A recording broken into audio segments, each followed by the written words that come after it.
Adakah yang tahu sejarah asal-usul nasi jamblang khas Cirebon? Yuk kita cerita sedikit asal-usul nasi jamblang, kuliner khas Cirebon.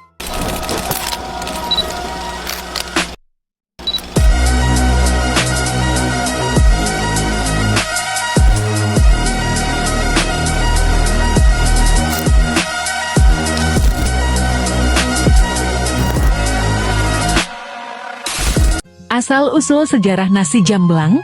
Nasi jamblang merupakan kuliner khas dari Cirebon, Jawa Barat. Jamblang merupakan nama salah satu kecamatan di Kabupaten Cirebon.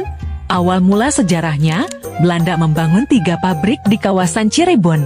Pabrik gula di wilayah Gempol Palimanan dan Tumbon, serta pabrik spiritus di Palimanan. Berdirinya pabrik-pabrik tersebut banyak menyerap tenaga kerja dari wilayah sekitar dan wilayah lainnya. Para buruh yang